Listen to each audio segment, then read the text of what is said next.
Hey you guys, it is me, Laura, and I'm so excited that we are going to start our first study of triggers. Yay, triggers.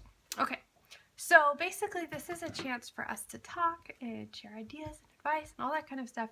And I would love to have you, whoa, I'm dropping stuff all over the place. I'd love to have you read along with us. But even if you don't have the book or the study guide or you only have one or whatever, feel free to join the conversation and just get involved below, because these are going to be some of the things that we struggle with as moms. And some of these might not be things that are a problem for you. They might not be things that really frustrate you or make you lose your cool or anything like that, but other some of them will be. So I'm excited to kind of share together and learn and grow. And our first chapter starts out with disobedience. So this is something that I know is really hard for a lot of people. And what happens when you ask your child to do something and they explicitly don't, or if they're just being very disobedient, and often that comes with disrespect, but if they're just not following directions, they're not listening, they're not doing the things that you ask them to do, and it's repeated over and over, what do you do? And I love, let's see, who wrote this chapter? I always get confused about who's writing what. This is Amber, and I loved the analogy that she uses in this chapter, and it's something that has been super, super, super helpful for me, just in general with my parenting, and that is the idea of us being coaches for our kids.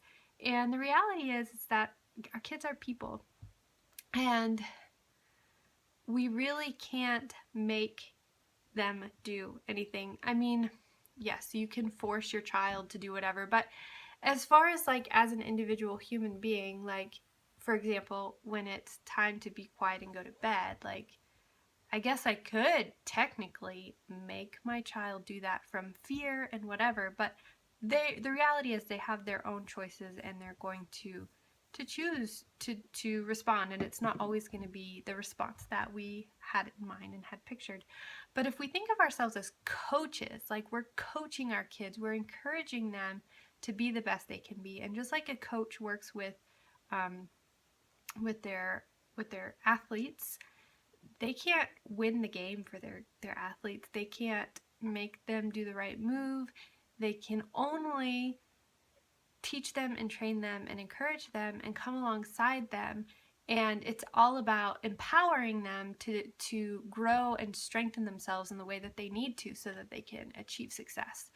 And I love that kind of analogy and that kind of metaphor. And for me, I loved that metaphor, which is in the book, but the stuff that was in the study guide was especially helpful to me. I liked, bringing this back to, one of the great things about this book is that it always brings us back to the feet of Jesus, and it brings us back to our own response, because it's true, like if our child has a disobedient response, we can't make them be obedient all the time. We can't. And I love how this focuses on me and myself, and like, am I being obedient to Christ? Am I following the example that he has set, for me? And one sentence that I underlined here in the journal says, when our kids disobey us, we have an immediate opportunity to model obedience ourselves by being slow to anger, long-suffering, and gracious. And that is so hard, and it's something that we can't do without the love of Jesus in us, because it's so easy for me, and in response to disobedience of my children, to get cocky, to lose my patience, to be quick-tempered, to almost want to demand that they do exactly what I'm asking them to do. But I love how this brings us back to like the moment. Like, I wish I had a good example in my head right now, but I'm having a hard time thinking of one. But I think Well, one of the things for me is that when it's time to do chores in the morning with the boys and they are just completely not doing their chores, they totally don't care, they're not paying any attention, I get so frustrated. I'll say, um, all right, it's time for you to go wash your face, and they're playing. What are you supposed to be doing? Washing your face. And after doing this over and over again, get really frustrated.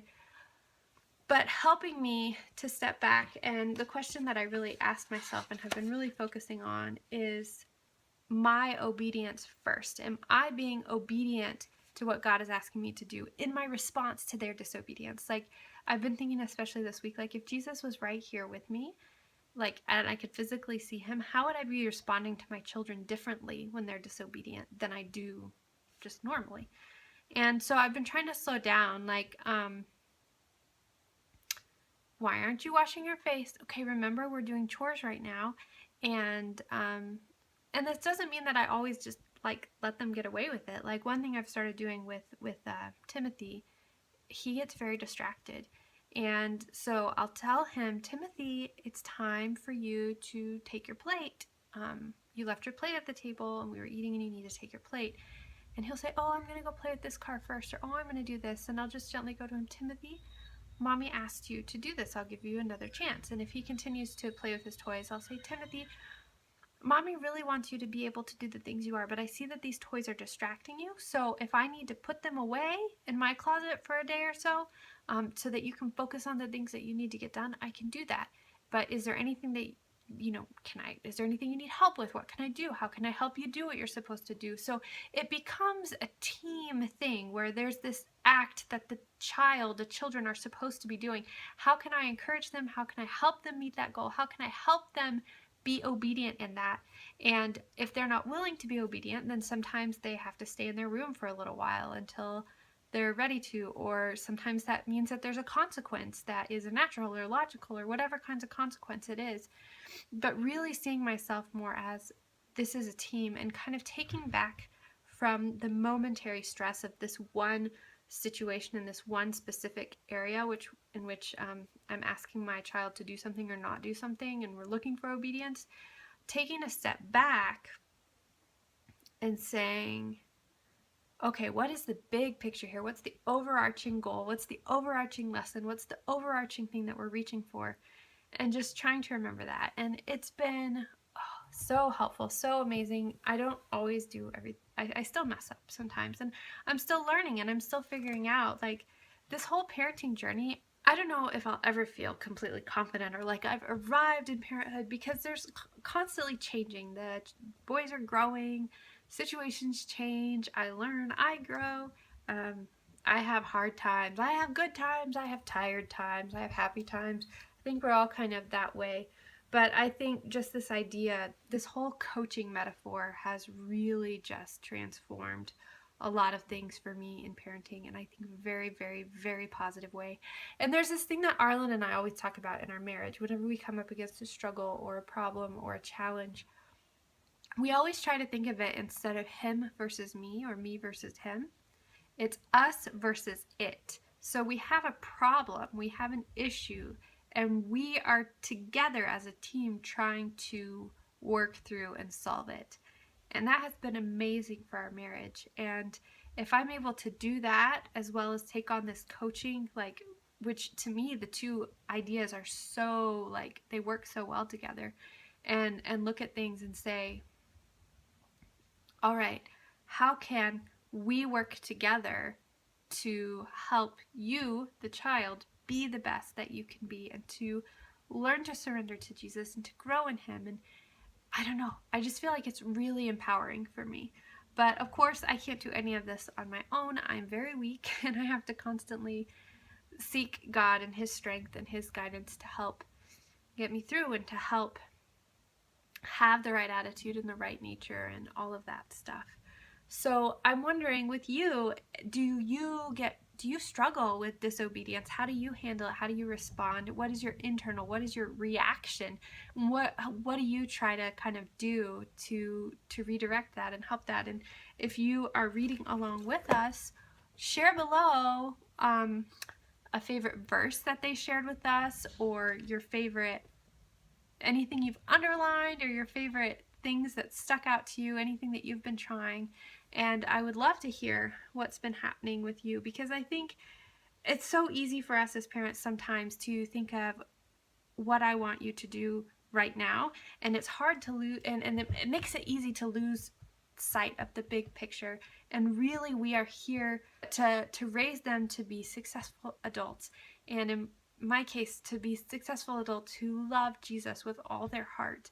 And I can't do that unless I'm able to model obedience, and part of that means not losing my cool. And that's really hard. But I'm excited that Jesus is not done with me. He's not done working on me. He's not done working on my kids. He will not give up on us, and he promises us that in his word, and that makes me so excited.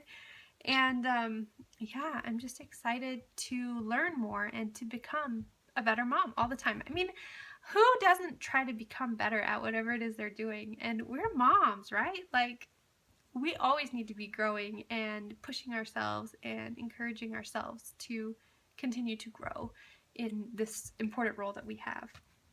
So I hope that you guys have gotten some good stuff out of our chat and out of our study, and I hope that you will join us here in 2 weeks. Every other Tuesday is when I'll be posting a video on our triggers study. And if you don't have this book yet, or this book, I will leave a link below to the videos where I talk a little bit more about it and have information on where to get them. But next week we are going to come back and talk about another trigger that I'm sure gets a lot of you very frustrated, and that is back talk. Back talk. It's a little bit different than disobedience. They're along the same lines, but does that get you boiling? If so, join us here next in 2 weeks, and we'll talk a little bit about how to manage back talk. Feel free to check out Triggers and read what they have to say, and try practicing some of the things in the meantime, because these ladies have some really, really awesome words, and they're always bringing us back to the feet of Jesus, and it's really good. So I hope that you guys are having a good week, and that all is going well with you and your kids, and I hope that yeah, you'll join me back again in a couple weeks. I'll talk to you guys later. Bye.